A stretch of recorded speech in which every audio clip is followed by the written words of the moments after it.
രാധേശ്യാം. എല്ലാവർക്കും നമസ്കാരം. ശ്രീമദ് ഭാഗവത മഹാത്മ്യം അധ്യായം 2. നാരദ മഹർഷിയിൽ നിന്ന് തൻ്റെ തന്നെ മഹാത്മ്യത്തെ കേട്ടതായ ഭക്തിദേവി സർവാംഗപുഷ്ടയായിട്ട് വലിയ ഉത്സാഹത്തോടു കൂടിയിട്ട് നാരദ മഹർഷിയോട് പറയണു, എന്നെ ബാധിച്ചതായിട്ടുള്ള അവശതയെ പെട്ടെന്ന് ഇല്ലാതാക്കി തരണം.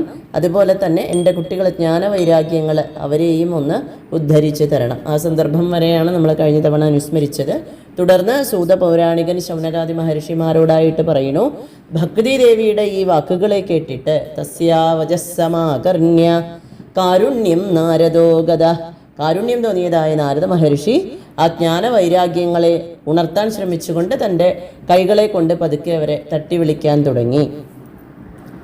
കരാഗ്രേണ വിമർദ്ദയൻ, തൻ്റെ കരാഗ്രം കൊണ്ട് വിരലുകളെ കൊണ്ട് തട്ടി ഉണർത്താൻ തുടങ്ങി. മുഖം സംയോജ്യ കർണാന്തേ, മുഖം ചെവിയോട് ചേർത്ത് പിടിച്ചിട്ട് അവരുടെ കാതിനടുത്ത് വന്ന് വളരെ ഉച്ചത്തിൽ ഹേ ജ്ഞാനമേ, ഹേ വൈരാഗ്യമേ, ഉണരൂ ഉണരൂ എന്നിങ്ങനെ അവരെ ഉണർത്താൻ വിളിച്ചെഴുന്നേൽപ്പിക്കാൻ ശ്രമിച്ചു. ഉണരുന്നില്ല എന്ന് കണ്ടപ്പോൾ വേദവേദാന്തഘോഷൈശ്ച ഗീതാപാഠൈർമുഹുർമുഹു, വേദവേദാന്തങ്ങൾ എന്നിവയൊക്കെ ഉറക്കി ഉച്ചരിച്ചു. ഗീതാപാഠങ്ങൾ പലതവണ ഭഗവത്ഗീത അവരുടെ കാതിൽ പറഞ്ഞു നോക്കി. അർജുനനെ ആലസ്യത്തിൽ നിന്ന് ഉണർത്തിയത് ഭഗവാന്റെ അമൃതവാണികൾ ഗീതയാണ്. അത് ജ്ഞാനമാർഗമാണെങ്കിലും ആ ഗീതാപാഠങ്ങളെ കൊണ്ട് നാരദൻ അവരെ ഉണർത്താൻ നോക്കി. പക്ഷെ അവർ അശക്തന്മാരായിരുന്നു. എങ്കിലും നാരദ മഹർഷിയുടെ ആ ഒരു വൈഭവം കൊണ്ടൊക്കെ അവർ പ്രയാസപ്പെട്ട് ഒന്ന് ഉണർന്ന് എഴുന്നേറ്റു എന്നൊക്കെ പറയാം. നേത്രൈരനവലോകന്തൗ ജൃംഭന്തൗ സാലസാവുഭൗ, ഉണർന്ന് എഴുന്നേറ്റു വെച്ചാലും നല്ലപോലെ കണ്ണൊക്കെ ഒന്ന് തുറന്ന് 4 ഭാഗത്തേക്കും അങ്ങനെയൊന്നും ഉണ്ടായില്ല. നോക്കിയില്ലേ ചോദിച്ചാൽ നോക്കി, കണ്ണുകളൊക്കെ ഒരു വിധം തുറന്ന് ഇടയ്ക്കൊന്ന് നോക്കി. ജൃംഭന്തൗ, ഇടയ്ക്കൊന്ന് കോട്ടുവായിട്ട്. സാലസാവുഭൗ, ഉമിനീരൊക്കെ ഇങ്ങനെ ഒലിപ്പിച്ചുകൊണ്ട് ഉണർന്നു എന്ന് വേണമെങ്കിൽ പറയാം. അതിലൂടെ അവരുടെ ആലസ്യം പിന്നെയും ബോധ്യപ്പെടുകയാണ്. ഭഗവത് ഫലിതൗപ്രായ, ഭഗവത് കൊറ്റികളെ പോലെ, വെള്ള കൊറ്റികളെ പോലെ ശരീരത്തിലെ രോമങ്ങൾ മുഴുവൻ വെളുത്തിരിക്കുന്നു. അത്രയും നര ബാധിച്ചിട്ടുണ്ടെന്ന് അർത്ഥം. അതുപോലെ ശുഷ്കകാഷ്ഠ സമാങ്കകൗ, അവരുടെ അവയവങ്ങളൊക്കെ തന്നെ ഉണങ്ങിയ വിറക് കഷ്ണങ്ങൾ പോലെയായിട്ട് മാറിയിരിക്കുന്നു. അതായത് മാംസവിരക്കത ഒന്നുമില്ലാത്ത അവസ്ഥയിലായിട്ടാണ് അവയവങ്ങളൊക്കെ കാണപ്പെടുന്നത്. കൂടാതെ വിശപ്പ് കൊണ്ട് ക്ഷീണിച്ചിരിക്കുന്ന അവസ്ഥയിലുള്ളവർ വീണ്ടും ഉറക്കത്തിലേക്ക് തന്നെ പോകുന്നതായിട്ടുള്ള കാഴ്ച കണ്ട് നാരദ മഹർഷി കിം വിധേയം മയേതി ച, ഇനി ഞാൻ എന്ത് ചെയ്യണം എന്നാലോചിച്ച് വളരെ ചിന്താപരനായിട്ട് മാറി. ഈ ജ്ഞാനവൈരാഗ്യങ്ങളുടെ നിദ്രയും അതുപോലെ തന്നെ അവരെ വിടാതെ പിടിച്ചിരിക്കണം, ഏറ്റവും മഹത്തരമായിട്ട് അവരെ പിടികൂടിയിരിക്കുന്നതായ ഈ വൃദ്ധത്വം, ഇതൊക്കെ എങ്ങനെ ഇല്ലാതാക്കും എന്ന് ചിന്തിച്ചുകൊണ്ട് ഗോവിന്ദം സ്മരയാമാസ, തൻ്റെ ഇഷ്ടദേവനായിട്ടുള്ള ഗോവിന്ദനെ നാരദ മഹർഷി സ്മരിച്ചു. വ്യോമവാണി തദൈവാഭൂത് മാർഷേ ഖിദ്യതാമിതി, അപ്പോഴാണ് അവിടെ ഒരു ആകാശവാണി, വ്യോമവാണി ഉണ്ടായത്, ഒരു അശരീരി ഉണ്ടായത്. ഹേ മഹർഷി, അങ്ങ് ഖേദിക്കേണ്ട, അങ്ങയുടെ ഉദ്യമം സഫലമായിട്ട് തന്നെ വരും, പരിശ്രമം വെറുതെ ആവില്ല, അതിൽ സംശയമില്ല. എന്നിട്ട് പറഞ്ഞു, ഇവരെ ഉണർത്തുന്നതിനായിക്കൊണ്ടൊരു സത്കർമ്മമുണ്ട്, അത് അങ്ങ് വേണ്ട പോലെ സമാചര, അനുഷ്ഠിക്കൂ. ആ സത്കർമ്മം എന്താണ് എന്നുള്ളത് തത്തേ കർമാഭിധാസ്യന്തി സാധവ സാധുഭൂഷണാഹ, അങ്ങേക്ക് സാധുക്കൾക്കും അലങ്കാരമായിരിക്കുന്ന സാധുക്കൾ, അങ്ങനെ മഹാത്മാക്കളുണ്ട്, അവർ അങ്ങേക്ക് പറഞ്ഞു തരും. ആ സത്കർമ്മത്തെ വേണ്ട പോലെ ചെയ്യപ്പെടുന്ന സമയം ഇവരുടെ ഉറക്കവും ഈ വൃദ്ധത്വം ഒക്കെ തന്നെ ഇല്ലാതായിട്ട് മാറും. ക്ഷണാത് ഭക്തി സർവത പ്രസരിഷ്യതി, ക്ഷണനേരം കൊണ്ട് ഭക്തി എല്ലായിടത്തും പ്രസരിക്കുകയും ചെയ്യും, സംശയമില്ല. ഇത്യാകാശവച സ്പഷ്ടം, ഇങ്ങനെയുള്ള സ്പഷ്ടമായ ആകാശവാക്കുകളെ സർവൈരപി വിശ്രുതം, എല്ലാവരും കേട്ടു. നാരദ മഹർഷിക്ക് വളരെയധികം ആശ്ചര്യം, വിസ്മയമുണ്ടായി. പക്ഷേ എന്താണ് താൻ ചെയ്യേണ്ടത് എന്ന് കൃത്യമായിട്ട് പറയാത്തതുകൊണ്ട് ഞാൻ എന്ത് ചെയ്യണം എന്ന ചിന്ത അപ്പോഴും ബാക്കി വന്നു. സത്കർമ്മം ചെയ്യണമെന്നേ പറഞ്ഞുള്ളൂ, എന്താണ് ചെയ്യേണ്ടത് എന്ന് പറഞ്ഞില്ല. അങ്ങനെ ഒരു രീതിയിൽ ആകാശവാണി അവസാനിച്ചതിൽ നാരദ മഹർഷിക്ക് വളരെയധികം ആശ്ചര്യമുണ്ടായി. നാരദൻ പറയണു, ഈ ആകാശവാണിയിലും എന്തോ ഗോപ്യമായിട്ട് രഹസ്യമായിട്ട് പറയപ്പെട്ടിരിക്കുന്നു. ആകാശവാണിയെ കൊണ്ടുപോലും ഗോപ്യമായിട്ട് പറയപ്പെട്ടതായ ആ സത്കർമ്മം അതെന്തായിരിക്കും? ഏതൊന്നിനെ കൊണ്ടാണ് ഇവരുടെ കാര്യം സാധിക്കാൻ പോണത് അറിയില്ല. ആ സത്കർമ്മം തനിക്ക് അത് പറഞ്ഞു തരാൻ പാകത്തിനുള്ള സജ്ജനങ്ങൾ അവരെവിടെയാണ് ഉണ്ടാവുക? എങ്ങനെയാണ് അതിനെ അവർ തനിക്ക് പറഞ്ഞു തരിക? ഞാൻ എന്താണ് അതിനുവേണ്ടി ചെയ്യേണ്ടത്? ഇങ്ങനെ ഈ ആകാശവാണിയിൽ പറഞ്ഞതുപോലെ കാര്യങ്ങളൊക്കെ ശരിയായിട്ട് വരാൻ താൻ ചെയ്യേണ്ടത് എന്താണ്? ഇതായി നാരദന്റെ ചിന്ത. തുടർന്ന് സൂതപൗരാണികൻ പറയുന്നു, തത്ര ദ്വാവപി സംസ്ഥാപ്യ നിർഗതോ നാരദോ മുനി. അവരെ, അതായത് ജ്ഞാനവൈരാഗ്യങ്ങളെ അവിടെ തന്നെ ഇരുത്തിയിട്ട് നാരദ മഹർഷി അവിടെ നിന്ന് പുറപ്പെട്ടു സജ്ജനങ്ങളെ കണ്ടെത്തണം.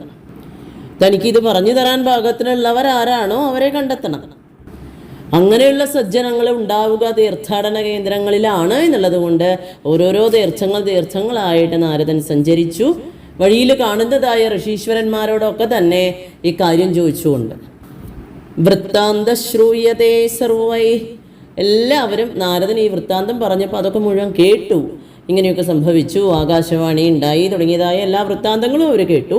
പക്ഷേ ചിലർ ഒന്നും മിണ്ടിയില്ല. അസാധ്യം കേചന പ്രോജു. ചിലവർ അതിനെ അസാധ്യം എന്ന് മാത്രം പറഞ്ഞു. ദുർജ്ഞേയമിതി ചാപരേ.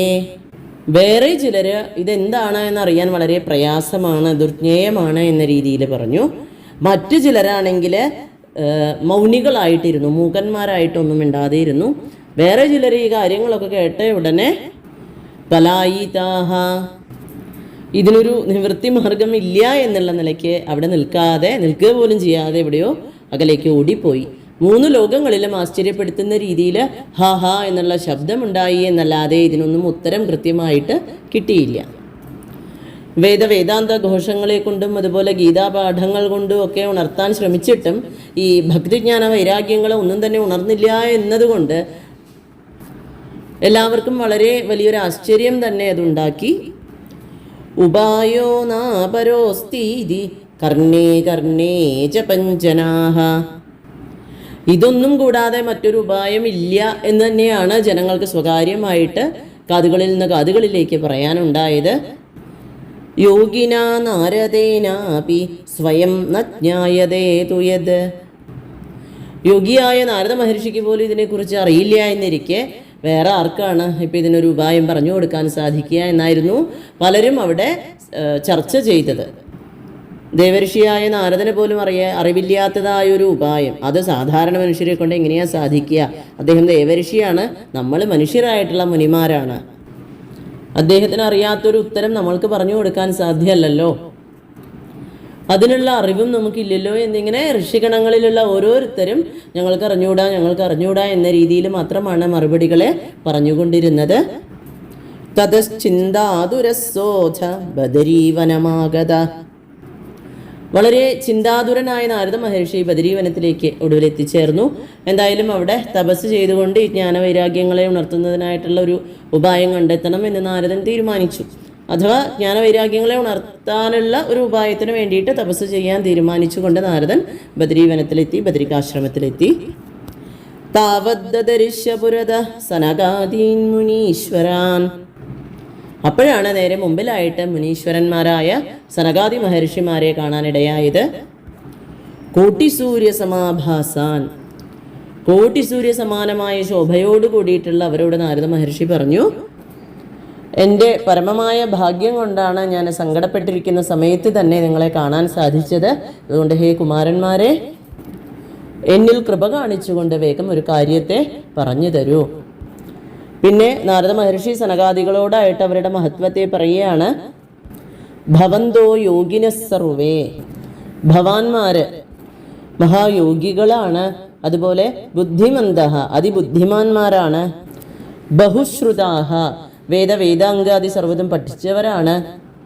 പഞ്ചഹായന സംയുക്താഹ 5 വയസ്സിനപ്പുറം കാലം ബാധിക്കാത്തവരാണ്. പൂർവേഷാം അപി പൂർവജാഹ. എൻ്റെ പൂർവജന്മാർക്ക് പോലും പൂർവജന്മാരായിട്ടുള്ളവരാണ്. അതായത് ബ്രഹ്മാവിൽ നിന്ന് ഏറ്റവും ആദ്യം ആവിർഭവിച്ചവരാണ്, വലിയേട്ടന്മാരാണ് നാരദ മഹർഷിയുടെ എന്നർത്ഥം. സദാ വൈകുണ്ഠനിലയ ഹരികീർത്തന തത്പരാഹ. എപ്പോഴും വൈകുണ്ഠത്തിൽ തന്നെ കഴിയുന്നവരാണ്, ഹരികീർത്തനങ്ങളിൽ മാത്രം താല്പര്യമുള്ളവരാണ്. അതുപോലെ ഭഗവാന്റെ അവതാരലീല അമൃതരസം, ആ രസത്തെ തന്നെ പാനം ചെയ്ത് സന്തോഷിച്ച് അതിൽ മത്തരായിട്ട് ഇങ്ങനെ ലഹരി പിടിച്ച് നടക്കുന്ന ആൾക്കാർ ഈ ഭഗവാന്റെ കഥകൾ എന്നുള്ളത് കൊണ്ട് തന്നെ ജീവിതം കഴിക്കുന്നവരാണ്. മാത്രമല്ല ഹരിയായിട്ടുള്ള ഭഗവാനെ തന്നെ ശരണം പ്രാപിച്ചത് കൊണ്ട് നിങ്ങളുടെ മുഖത്ത് ആ ഹരിയായ ഭഗവാനെ കുറിച്ചുള്ള വാക്കുകൾ മാത്രമേ ഉള്ളൂ. അതുകൊണ്ട് തന്നെ കാലം കൊണ്ട് ഒരാളെ ബാധിക്കാൻ സാധ്യതയുള്ളതായ ജര എന്നത് നിങ്ങളെ ഒരിക്കലും ബാധിക്കണില്ല. യേഷാം ഭ്രൂഭംഗമാത്രേണ ദ്വാരപാലവോ ഹരേ പുരാ ഭൂമൗ നിപതിതവോ സദ്യോ യത്കൃപാദഃ പുരം ഗതവോ. ഭ്രൂഭംഗമാത്രേണ, നിങ്ങളുടെ പുരികക്കുടികളുടെ ചലനം കൊണ്ട് ഭഗവാന്റെ ലോകത്തിലെ കാവൽക്കാർ പോലും പണ്ട് ഭൂമിയിലേക്ക് അസുരന്മാരായിട്ട് ജനിക്കേണ്ടി വന്നു. പിന്നീട് നിങ്ങളുടെ കൃപ കൊണ്ട് തന്നെ അവർ തിരിച്ച് വൈകുണ്ഠപാലകന്മാരായിട്ട് അവിടെ എത്തിച്ചേരുകയും ചെയ്തു. അഹോ ഭാഗ്യസ്യ യോഗേന ദർശനം ഭവദാമിഹ.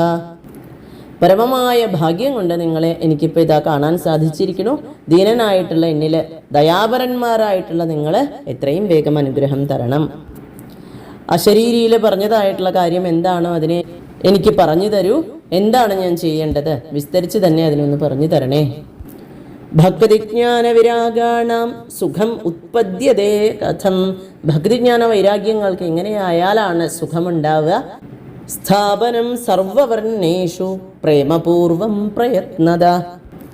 എല്ലാ വർണ്ണവിഭാഗങ്ങളിലും പെട്ടവർക്ക്, അതായത് ബ്രാഹ്മണൻ, ക്ഷത്രിയൻ, വൈശ്യൻ, ശൂദ്രൻ എന്നുള്ളതായ വർണ്ണവ്യത്യാസങ്ങളില്ലാതെ എല്ലാവരിലും വളരെ പ്രേമത്തോടുകൂടി ഭക്തിജ്ഞാന വൈരാഗ്യങ്ങളെ സ്ഥാപിക്കാനുള്ളതായിട്ടുള്ള മാർഗം, അതിന് ഞാൻ ചെയ്യേണ്ടതായ പ്രയത്നം എന്താണ് എന്ന് പറഞ്ഞു തരണം എന്ന് നാരദ മഹർഷി സനകാദികളോടായിട്ട് പറയുന്നു.